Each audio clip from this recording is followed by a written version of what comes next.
Okay, so today we're taking a deep dive into cholesterol. Yes, cholesterol. And I know, a lot of people, when they hear that word, it's kind of like, uh-oh, trouble, right? Yeah, not a good word, Yeah, generally. it's not a good word, but like a lot of things in health, it's a little more nuanced than that. Right. So we're going to kind of unpack that a little bit today, and I think it'll be an interesting deep dive because we are going to be looking at it through the lens of Ayurveda. Very cool. Which is a traditional Indian system of medicine. And so we'll get into that a bit more. But first, I just wanted to lay the groundwork, kind of remind people what we're talking about when we say cholesterol. Sure. There are two types, right? Yes. LDL and HDL. LDL, the bad cholesterol, the one everyone always talks about. Yeah. The one that gets all the press, and then HDL, the good cholesterol. Right, and HDL is the one that that's right. you want more of, and LDL is the one you want to keep in check. Yeah, exactly. So that's kind of the, the typical Western medicine way to look at it. Yeah. But Ayurveda has a whole different take on it. It does. And that's what we're going to be exploring today. So excited. I think it will be very interesting. So to start, can you just kind of explain to people what cholesterol is? Like, what is that substance? Yeah, so it's actually a waxy, fat-like substance that's found in all the cells of your body. Okay. And it's actually a really vital part of a lot of important functions in the body. Really? Yeah, so it helps to build healthy cells, it helps produce hormones. Oh, wow. And it helps you digest food. Okay, so it's not all bad. No, it's absolutely necessary. You need a certain amount. Exactly. It's all about balance, right? Yeah. So it's about that That's right. balance between the good and the bad. Exactly. So you don't want to get rid of all cholesterol. You just want to make sure you have enough of the good and not too much of the bad. Yeah. And so when we say bad cholesterol, that's the LDL, right? It's low-density lipoprotein. Can you remind people, again, what is that and why is it considered bad? Yeah, so it's often referred to as bad cholesterol because when there's too much of it in your bloodstream, it can start to build up in the walls of your arteries. Oh, yeah. Kind of like a plumber's nightmare, like gunk clogging up the pipes. Yeah, that's a good analogy. And this buildup, it's called plaque, and it can make it harder for blood to flow through. Right. And that can increase your risk of heart disease. Heart attack, stroke, all that kind of stuff. Exactly. Okay, and then HDL, the good cholesterol, what does that do? That's your cleanup crew, right? High-density lipoprotein, and what it does is it actually goes around and it picks up the LDL cholesterol from your bloodstream and takes it back to your liver to be broken down and removed from the body. So it's kind of cleaning things out. That's right. Keeping the pipes clean, so to speak. Exactly. Okay, so Ayurveda comes at this from a different angle. It does. So what is that? Well, as we said, it's this ancient Indian system of medicine, right? And it looks at the body as a whole, holistically. That's right. And it says that high cholesterol isn't just like a number on a test. It's actually a sign that something is out of balance in your body. I see. And in Ayurveda, they talk about these things called doshas. Doshas, okay. You heard of doshas before? I've heard the word, but I don't really know what it means. Okay, so these are like fundamental energies in the body. Okay. And there are three main ones: Vata, Pitta, and Kapha. Okay. And everyone has a unique combination of these three doshas, right? It's like your blueprint. Your constitution, yeah. Yeah, your constitution. And so when it comes to cholesterol, Ayurveda often looks at Kapha dosha. Kapha, okay. Because Kapha is the energy that's associated with structure, stability, lubrication. Okay. It's like the earth element. I see. So when Kapha is balanced, it's great, right? It gives you strength, stamina, good immunity. Yeah. But when it gets out of balance, it can lead to sluggishness, weight gain. Uh-oh. And you guessed it, high cholesterol. Okay, so how does this relate to the food that we eat? Well, Ayurveda believes that a big part of it is digestion. Digestion. Yeah. And they have a word for your digestifier. It's called Agni. Agni. Okay. And when your Agni is strong, you can digest food properly, you absorb the nutrients you need, and you eliminate the waste products efficiently. Yeah. But when your Agni is weak, it's kind of like a dampened fire, right? Yeah. It's not burning as brightly, it's not processing things as well, and that can lead to a buildup of toxins in the body, which they call ama. Ama. Yeah, and so this ama can contribute to a whole bunch of health problems, including high cholesterol. Okay, so it's not just about what you're eating, it's about how well you're digesting it. That's exactly it, yeah. So, interesting. And so the Ayurvedic approach is to focus on strengthening Agni, right, improving digestion. Okay, and so how do you do that? What are some of the things that Ayurveda recommends? Well, there are a few key areas, Okay. and probably the most important one is diet. Diet makes sense. Yeah, and so when it comes to kapha and cholesterol, Ayurveda recommends eating foods that are warm, light, and easy to digest, Okay. because those are the qualities that help to balance kapha. I see. So can you give me some examples? What would that look like on a plate? Sure, so think about things like cooked vegetables, right? So instead of a big raw salad, Yeah. maybe you have some steamed vegetables Okay. or a soup Right. with lots of, warming spices in there, ginger and turmeric and things like that. Okay, that makes sense. And then, good quality protein sources like lentils and beans. Right. And then, whole grains like quinoa and rice. So pretty much a whole foods diet. Yeah, basically, whole foods that are cooked, warm, and easy to digest. And then on the flip side, what are some of the foods that you would want to avoid? So things that are going to aggravate kapha are things that are heavy, cold, oily, and processed. Okay. So think about things like fried foods, Okay. greasy takeout, lots of dairy products. Yeah. Okay. Sweets, sugary drinks. Yeah. Those are all going to contribute to that sluggishness and that dampening of the digestive fire. Makes sense. So those are the things you want to minimize. Okay, so we've talked about diet. Yep. What else does Ayurveda recommend for managing cholesterol? Well, the source material that we're looking at today, which is a script for a YouTube health video, Okay. talks about a few different things, actually. Yeah.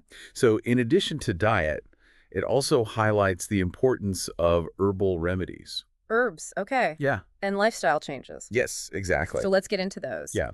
But I think we should probably save that for part 2 Sounds good. of our deep dive. Yeah, let's do that. So we'll be back. We'll be back.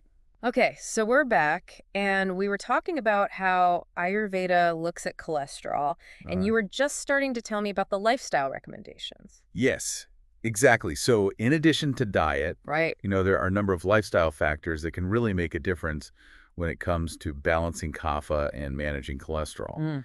Okay, so give me the rundown. What are some of the things that people can do?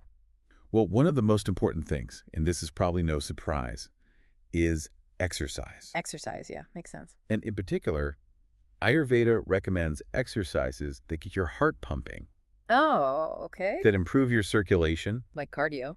like cardio, exactly. So think about things like brisk walking, jogging, swimming, dancing. Even things like, hiking or... Absolutely. Yeah. Yeah, anything that really gets you moving and gets your blood flowing. Okay, and I imagine yoga would fit in there too, right? Absolutely. Yoga is fantastic for balancing kapha. Right. It helps to improve flexibility, strength, balance. Yeah. And of course, it's also very calming for the mind. Right. Right, because stress can also be a factor. Exactly. Stress can definitely aggravate kapha. Yeah. Yeah. So important to manage that. For sure. For sure. So exercise, check. What else? All right. This one might surprise you. Okay. Ayurveda actually recommends daily self-massage with warm sesame oil. Oh, wow. That sounds lovely. I could get into A that. little pampering. Yeah. Yeah. But how does that relate to cholesterol? So in Ayurveda, sesame oil is considered very grounding and warming, Okay. which helps to balance that excess kapha. I see. And the massage itself, it helps to improve circulation. Okay. It helps with lymphatic drainage, which can further support detoxification. Right. Right. Because we were talking about how that buildup of toxins can contribute to all sorts of problems, Exactly. including high cholesterol. Exactly. So it's not just about, feeling good and relaxing. It's actually a therapeutic practice. Yeah. That's fascinating. Yeah. So exercise, self-massage, anything else? Yeah. So the last thing that the YouTube script really emphasizes is mindfulness and stress management. Oh, yeah. That's so important for everything, isn't it? It really is. And, in Ayurveda, they believe that stress is a major culprit in those dashic imbalances. Yeah. So finding ways to manage stress, whether it's meditation, deep breathing exercises, spending time in nature, whatever works for you. Right, right. Whatever brings you that sense of peace. Exactly. And it can have a profound impact on your overall health, including your cholesterol levels. Yeah. Yeah. It all ties together. It really does. It's all connected. So, okay, this is all great information, but I'm thinking, if someone is new to Ayurveda and they're hearing all this for the first time, Right. it's like, where do I even begin? Well, that's a good point. Yeah. And actually, the YouTube script that we're looking at lays out a sample daily routine Oh, perfect. that people can use as a starting point. Okay. I'd love to hear about that. What does that look like? So it starts with something really simple, but incredibly powerful, and that's a glass of warm water with lemon first thing in the morning. Oh, yeah, I've heard that's good for digestion. Exactly. It helps to wake up your digestive system, get things moving, Yeah. and then it recommends having a light kapha-balancing breakfast. Okay, so like what? Oatmeal with some fruit and... Yeah, something like that. Yeah. Warm, nourishing, easy to digest. And then it suggests taking your herbal remedies. So whether that's Google or Arjuna or Triphala, whichever your Ayurvedic practitioner recommends. Right, because you always want to consult with a practitioner Absolutely. before you start taking any new herbs. Especially if you have any health conditions or you're taking any medications. Yeah, definitely. Yeah. And then the routine recommends incorporating at least 30 minutes of exercise into your day. Okay. Ideally something that gets your heart rate up. Right, that cardio that we were talking about. Exactly. Yeah. And then in the evening, it suggests having a light dinner, Okay. ideally before 7 p.m., Okay.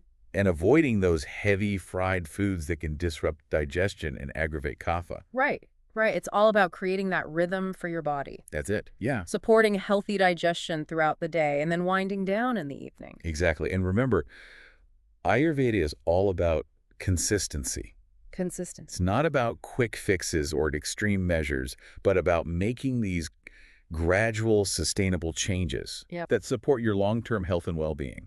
I love that. It's not about being perfect. No. It's about making choices Yes. that nourish your body and mind day after day.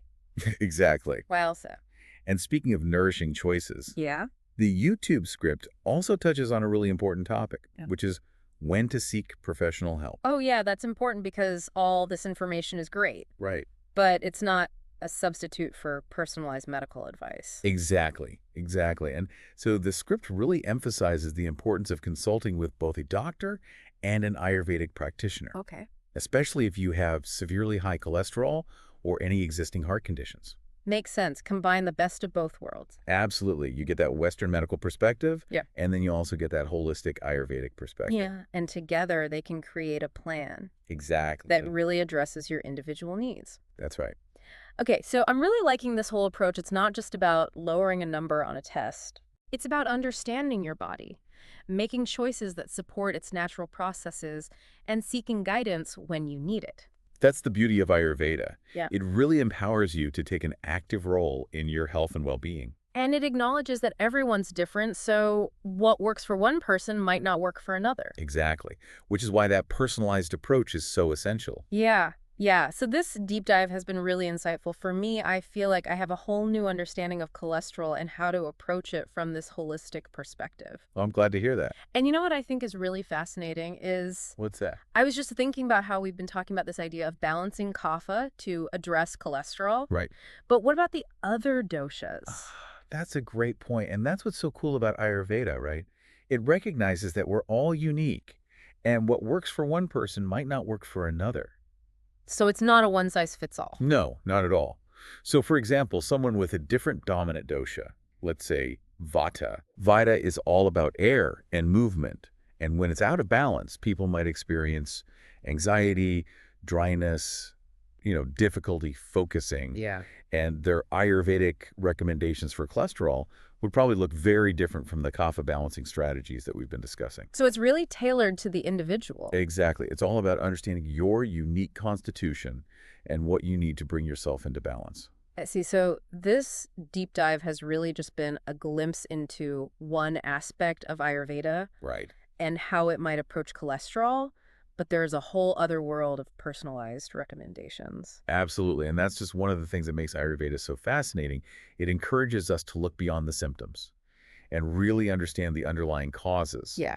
And it recognizes that everyone's body is different. I love this whole idea of restoring balance rather than just treating a disease. Yeah, it's a very empowering approach. It feels much more empowering. Absolutely. And I think that's a great takeaway for our listeners today as they continue to explore this topic. Ayurveda is all about working with your body, supporting its natural processes, and finding what brings you into balance. Well, this has been a real eye-opener for me. I honestly never thought of cholesterol in this way before. I'm glad to hear that. It's not just about numbers on a blood test. It's about understanding my body. Right. And making choices that support its natural harmony. That's the beauty of Ayurveda. And as we've learned, it offers a wealth of knowledge and practices to help us do just that. Exactly. So if you're intrigued by what we've discussed today, I really encourage you to keep exploring, maybe even seek out an Ayurvedic practitioner in your area. That's a great idea. It's a chance to delve deeper into this ancient wisdom and discover how it can benefit your life. And on that note, I think we'll wrap up this deep dive. But before we go, I'd like to leave our listeners with a little something to ponder. Okay, I'm all ears. Considering what we've learned about kapha and its impact on cholesterol, what's one small change you could make in your daily routine to bring more balance into your life? Maybe it's incorporating that warm water with lemon in the morning or taking a few minutes for a mindful breathing exercise. Yeah. Whatever it is, remember that even small changes can make a big difference over time. That's such a great question and something for all of us to think about as we go about our day. Until next time, stay curious, stay healthy, and keep diving deep into the fascinating world of knowledge. Thanks for joining us.